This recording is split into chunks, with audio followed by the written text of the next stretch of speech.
She said I stole her land, but the truth is, I owned hers. What started as a neighborly misunderstanding turned into full-blown war, and Hoa picked the wrong person to mess with. My name is Min. For over a decade, I worked long hours, saved every dollar I could, skipped trips, avoided fancy dinners, and passed on new clothes, all so I could someday afford a home of my own.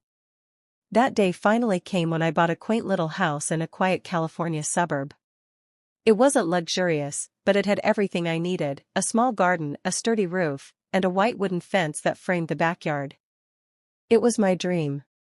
My reward. My home. Next door lived a Vietnamese woman named Hoa. She appeared to be in her mid-50s, with sharp features and an even sharper tongue. At first, she came across as the ideal neighbor. She welcomed me with a smile, brought over warm bowls of pho, and even helped me fix a broken sprinkler head one evening. We talked about home repairs, neighborhood quirks, and which stores had the best deals on produce. I thought we had a mutual respect. I thought wrong. One morning, as I was watering my herbs, Hoa approached the fence, arms crossed, her tone suddenly formal. "Min," she said, "this fence, it's on my land. You need to move it back." I blinked. I hired a licensed surveyor. It should be correct. She shook her head firmly. I've lived here 27 years. That tree line, this entire section, it's always been part of my yard. Not wanting conflict, I promised I'd double-check. That night, I reviewed every document: title deeds, property maps, boundary certifications. Everything showed the same thing: the fence sat entirely within my land. Not an inch crossed over. The next morning, red flags were tied along the fence, and a bold sign was posted on my side: private property, no trespassing. I hadn't even shared the results with her yet. It felt less like a disagreement and more like an invasion. I printed the documents, highlighted the boundary lines, and brought them over. "Ms. Hoa, here's the county's official survey. The fence is well within my property." She barely glanced at it before scoffing. "You think a piece of paper changes what I know? That land has always been mine." In that moment, it hit me: this wasn't a mistake. This was calculated. That evening, I couldn't sleep. I kept replaying the conversation in my mind. It wasn't just her words that disturbed me, it was the certainty in her voice. The way she dismissed legal documents as if her memory was more legitimate than county records. It was unsettling. I started asking other neighbors about Hoa. Some shrugged and said she was opinionated but harmless. Others warned me, saying she'd had property issues before with people who moved in and out over the years. 2 days later, I noticed something worse. One of my garden lights had been smashed. At first, I thought it might have been an accident, maybe a raccoon or stray cat, but when I looked closer, I saw footprints in the soil, leading from the broken light straight to the fence. And there, wedged between 2 slats, was a gardening glove I didn't recognize. It wasn't mine.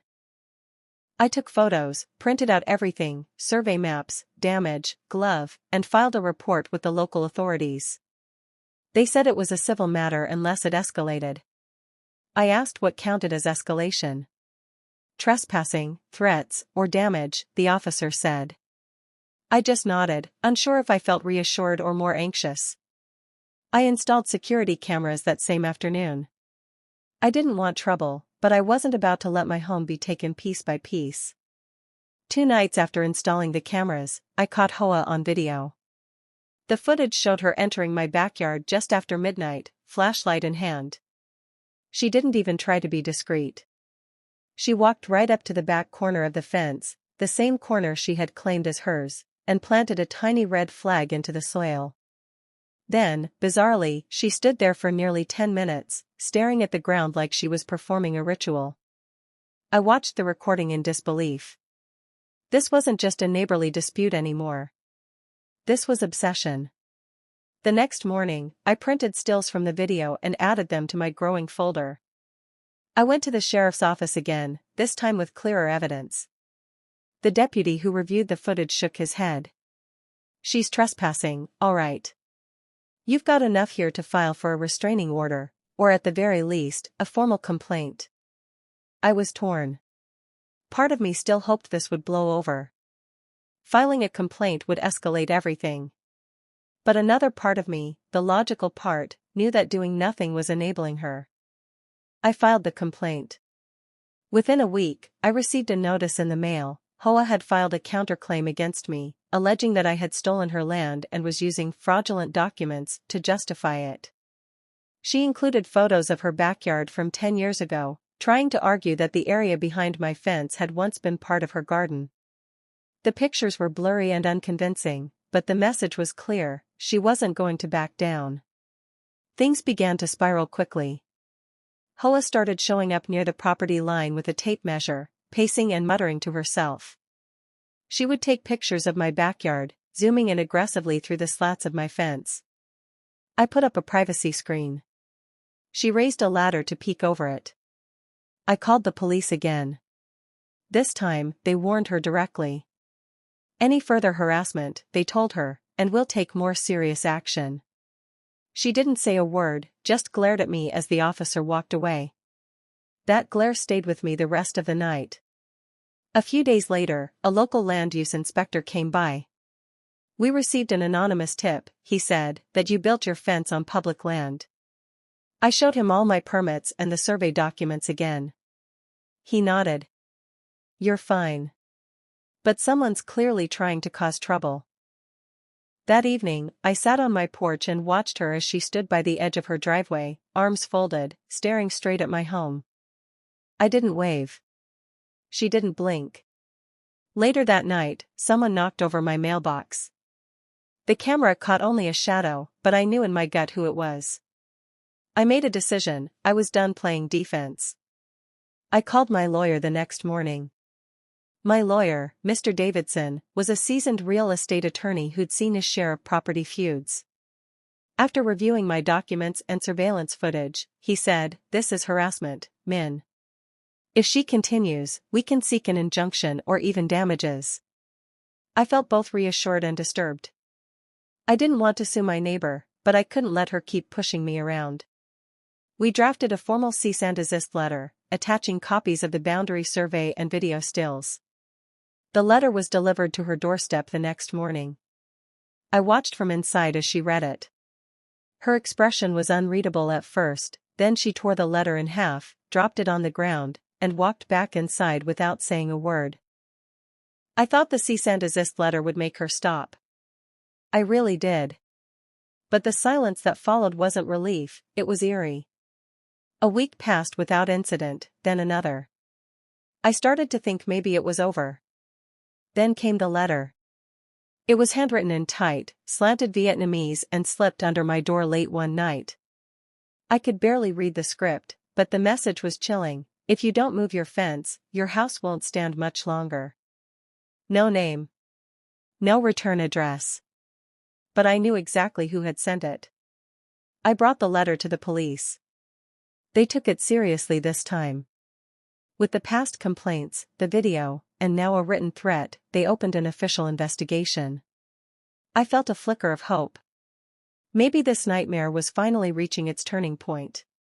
That afternoon, an officer came by and knocked on Hoa's door. I watched from my window as they talked. She looked calm, too calm. She crossed her arms, nodded slowly, and didn't raise her voice once. I couldn't hear a word, but I could tell she was lying. The officer eventually left without arresting her. But that wasn't the end. Far from it. The next morning, I went outside to find my backyard gate unlatched. That might seem small, but I always locked it. Always. My hand shook as I checked the camera footage. At 3:17 a.m., a shadow slipped in and out of view, no clear face this time, just the rustle of fabric, the creak of hinges, and then silence. I reinforced the gate, replaced the lock, and installed a second camera at ground level. That weekend, I installed motion-activated floodlights. My once peaceful backyard was now a fortress. Then came the court summons. Hoa was suing me for property theft, defamation, and emotional distress. She'd hired a lawyer. A real one. I couldn't believe it. Her case was full of holes, but it didn't matter.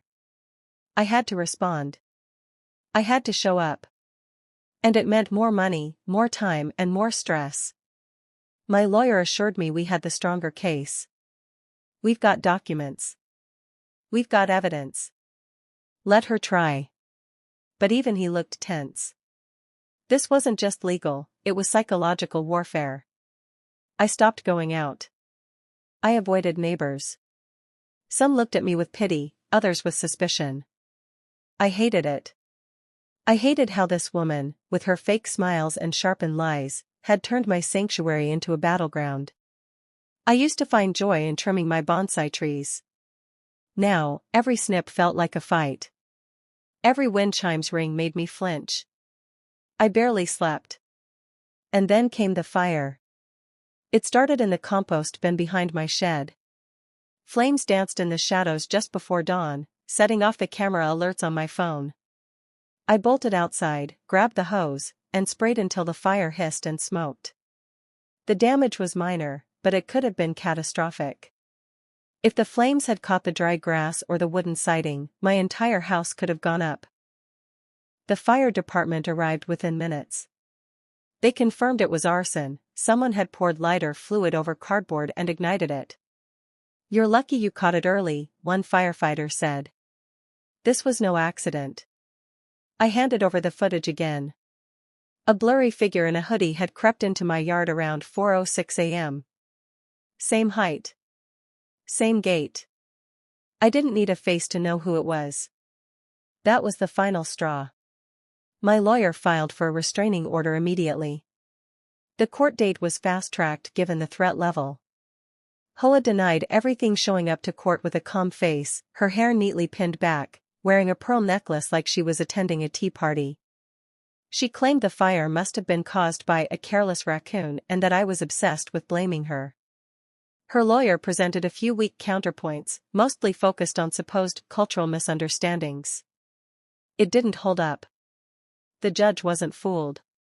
The restraining order was granted, and she was barred from coming within 100 feet of me or my property. I hoped it would bring peace. For a time, it did. The air felt lighter, my yard quieter. I planted a new row of hydrangeas and started rebuilding the compost bin, telling myself it was over. But peace was a fragile illusion.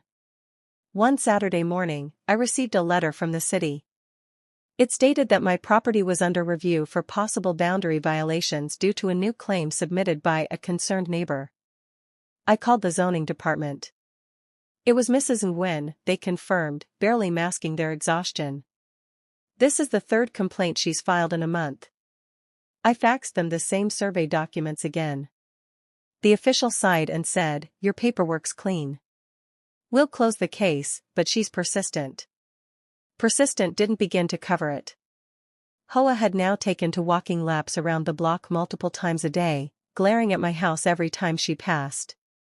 Sometimes she'd stop across the street, phone in hand, pretending to take pictures of clouds while angling her lens at my driveway. Then, one evening, I found her sitting in a lawn chair across from my house. On public sidewalk. Not on my land, but close enough to make my skin crawl.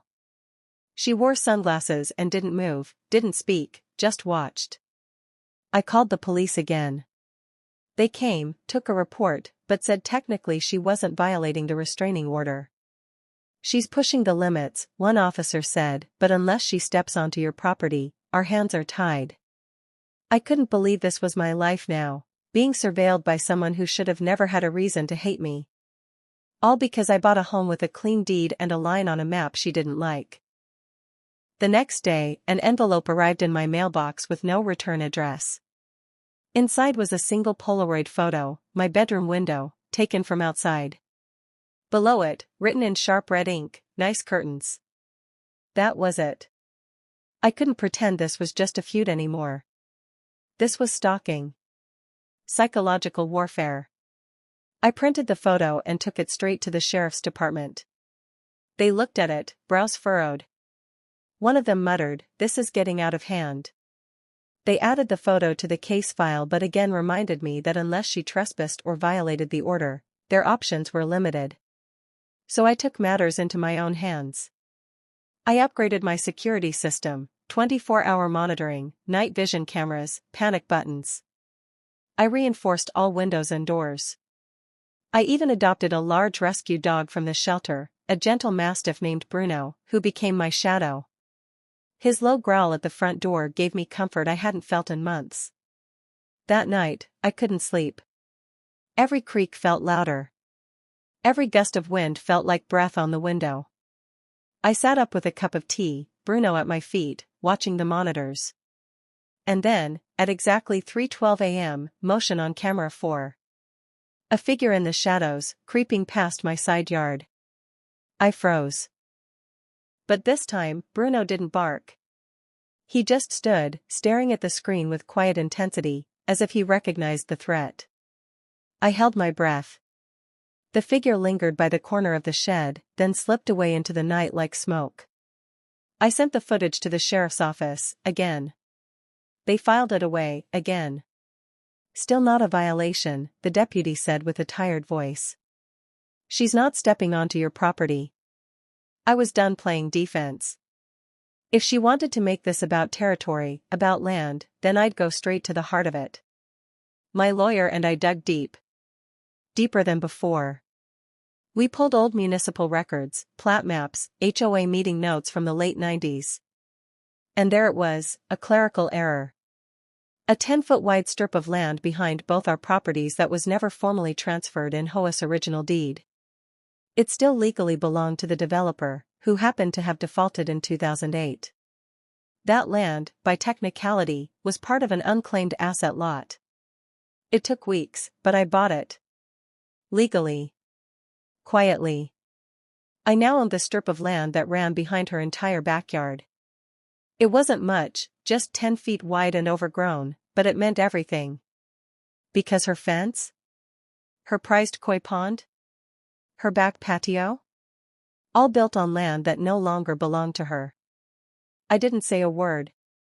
I waited until the paperwork cleared, then had my lawyer deliver a cease and desist to her mailbox, remove all structures encroaching on my property within 30 days or face demolition and legal penalties. The reaction was seismic. She came storming to the edge of my yard, screaming. "You stole my land," she shouted. "This is harassment." I didn't answer. I just pointed to the survey flags now lining the new boundary. She tried to countersue. She failed. The court upheld my deed. She appealed. Lost again. Her koi pond was drained. The patio ripped out. She stood outside every day during demolition, eyes full of hate and disbelief, watching everything she'd built get taken down piece by piece. But I didn't enjoy it. I didn't feel triumph. Just relief. For the first time in months, there was no yelling, no late-night footsteps, no mystery envelopes. It was quiet. One morning, I walked outside and saw the for sale sign in her yard. Hoa was leaving. No goodbye. No apology. Just silence, and then an empty house. I never saw her again. And I never lost a minute of sleep after that. But before she left, she tried one last time to drag me down with her.